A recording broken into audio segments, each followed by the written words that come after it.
My ex left me and our kids with a note saying, "I'll be back in a few years," returned 6 years later to find I've divorced her. My ex-wife Penny and I were married for over 14 years. We met in high school and got married right off the bat, so we didn't really explore much about the world, but I honestly thought it was okay because we had each other. We even had 2 kids together, but she always wanted a bigger and better life, and she always made it known. She wasted nearly all of our savings on fancy clothes for our kids or the latest Chanel bag for herself to make sure she could stun on the other moms. At first, I thought it was cute, but she got carried away. I was struggling to even pay rent on time, and I told her to knock it off all the time. I guess it got to her because one night I woke up to a letter on the bed stating how I was holding her back and that she found someone she could explore the world with like she's always wanted. But at the end of the letter, she wrote that she'd be back in a few years and we'd be able to pick up where we left off. When I read the letter, I started spamming her phone and even had our kids spam her phone too, but it went straight to voicemail every time. I had to explain to our young kids that mommy was going to be gone for a while, and they were so confused that they asked if she was dead.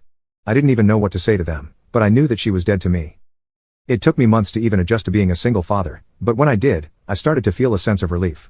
I didn't have someone constantly asking me for money so that they could buy something that would take out my entire savings, and I didn't have a wife that refused to show me affection if I wouldn't buy them gold earrings at the mall.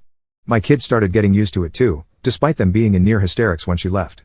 I had much more time to myself now, and I managed to earn enough money to pull me back into a comfortable financial status. After a year of her being gone, I decided I couldn't handle being married to her anymore, so I got a lawyer and asked for a divorce. Since she was nowhere to be found, I was automatically granted the divorce. I sold our house and found a cute little shack in the town I've always wanted to live in but couldn't because Penny said it was too woodsy. I felt like I was living in constant bliss, and I genuinely started to love myself for once. I didn't feel weighted down by nagging or having less money than what was acceptable for Penny. I felt alive. By the 3rd year of her being gone, my kids never mentioned her anymore.